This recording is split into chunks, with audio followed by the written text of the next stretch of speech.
அனைவருக்கும் வணக்கம். இன்னைக்கு நம்ம நான் எப்படி பண்ணுறதுன்னு பார்க்கலாம். இது ரொம்ப ஈஸியாக சப்பாத்தி மாதிரியே பண்ணிடலாம். ஆனாக்கா 4 மணி நேரம் இல்லை 3 மணி நேரம் ஊறினா தான் நல்லா சாஃப்டாக இருக்கும். நைட்டு டிஃபன் பண்ணணும்னா நீங்கள் ஈவினிங்கே மாவு பிசைஞ்சு வச்சுருறது நல்லது. அப்போ தான் நல்லா சாஃப்டாக இருக்கும். இல்லைன்னா மைதா மாவு ரொம்ப இழுக்கிற மாதிரி இருக்கும். இப்போ நம்ம அதுக்கு தேவையான பொருளெல்லாம் பார்ப்போம். நானுக்கு இப்போது 1/2 கிலோ மைதா மாவு எடுத்துருக்கிறேன். இதை நீங்கள் கரெக்டாக 1/2 கிலோ வேணாலும் எடுத்துக்கலாம். வீட்டில் அளந்து எடுக்கணுன்னா சூப்பு கப்பில் 3 கப்பு வரும்.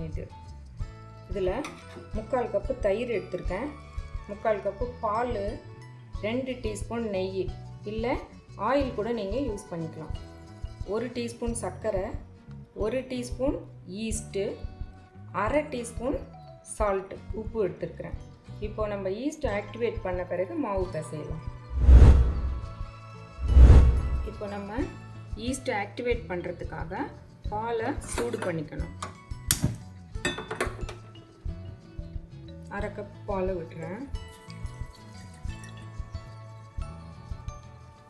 பால் கை பொறுக்கிற அளவு தான் சூடு இருக்கணும். ரொம்ப சூடாயிடுச்சுன்னா ஈஸ்ட் ஆக்டிவேட் ஆகாது.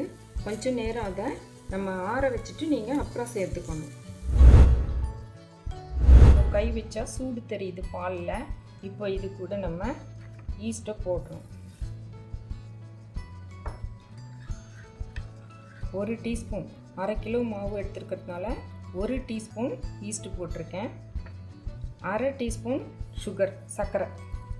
இது ரெண்டுத்தையும் இப்படி கலந்து விட்டுட்டு மூடி வச்சிடணும்.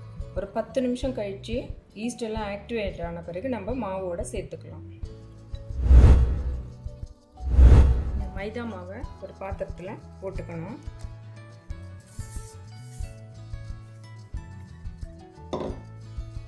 இது கூட நம்ம ஆக்டிவேட் பண்ணி வச்ச ஈஸ்ட் இது மாதிரி இருக்கும். ஈஸ்டெல்லாம் கரைஞ்சிட்ருக்கும். இப்போ அதை சேர்த்துப்போம். இது கூட 3/4 கப்பு தயிர்,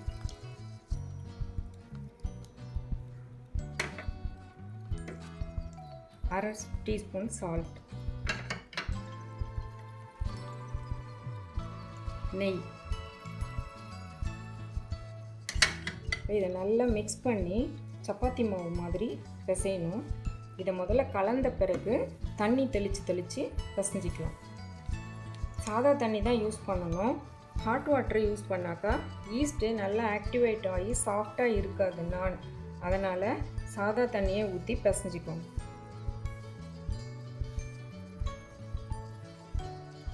இப்போ வேணுங்கிற அளவு தண்ணி கொஞ்சமாக தெளித்து பிசைஞ்சிக்கலாம்.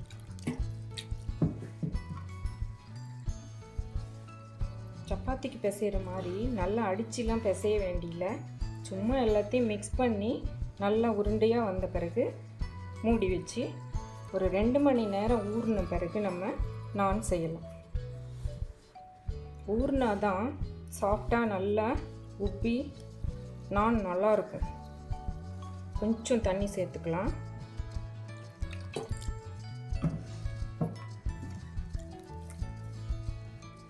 கையில் ரொம்ப ஒட்டுச்சுன்னா கொஞ்சம் ஆயில் தொட்டுக்கோங்க.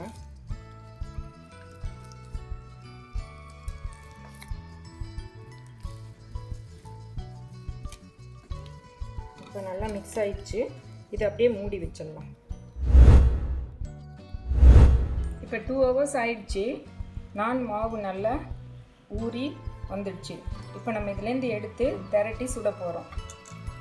இது கொஞ்சம் பெருசாக சப்பாத்தியை விட கொஞ்சம் அதிகமாக மாவு எடுத்துக்கணும். இந்த மாதிரி எடுத்து உருட்டி நம்ம பண்ணலாம். சப்பாத்தி போடுற மாதிரியே தான் இது பண்ணணும். கொஞ்சம் திக்காக போட்டுக்கணும்.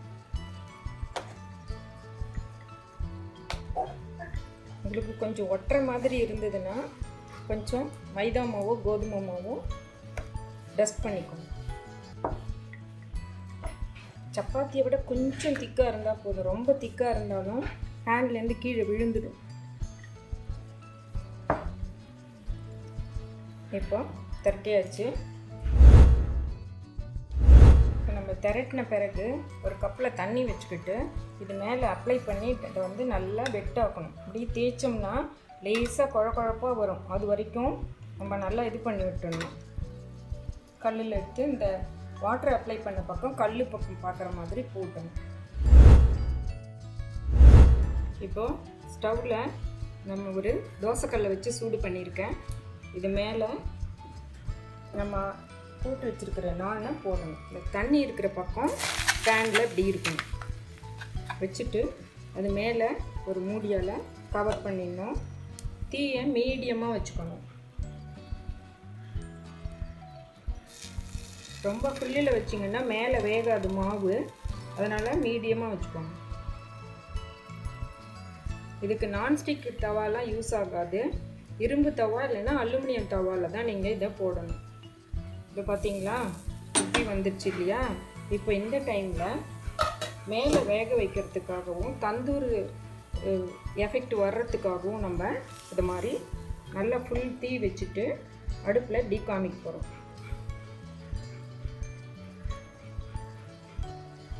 எல்லா இடத்துலையும் நெருப்பு படுற மாதிரி கவர் பண்ணணும். இப்போ பார்த்தீங்களா செவர ஆரம்பிக்குது. இன்னும் கொஞ்சம். இப்போது நம்ம நான் ரெடி. ஸ்டவ் ஆஃப் பண்ணிவிட்டு எடுத்து பிளேட்டில் வச்சிடலாம்.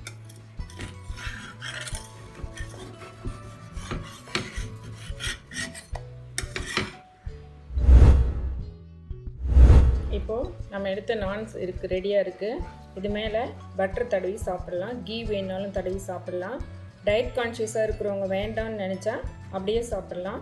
இது கூட சாப்பிட்றதுக்கு பீஸ் மசாலாவும் ரெடியாக இருக்குது. இந்த பீஸ் மசாலா எப்படி பண்ணுறதுங்கிறது நான் இன்னொரு வீடியோவில் போட்டிருக்கேன். அதையும் பார்த்து நீங்கள் செஞ்சு ரெண்டுத்தையும் சேர்த்து சாப்பிட்டு பார்த்துட்டு எப்படி இருக்குன்னு சொல்லுங்கள். இந்த ரெசிபி உங்களுக்கு பிடிச்சிருந்தா லைக் பண்ணுங்கள், சேனலை சப்ஸ்கிரைப் பண்ணுங்கள். எப்பவும் சாப்பாடை ருசியாக அளவாக சாப்பிடுங்க.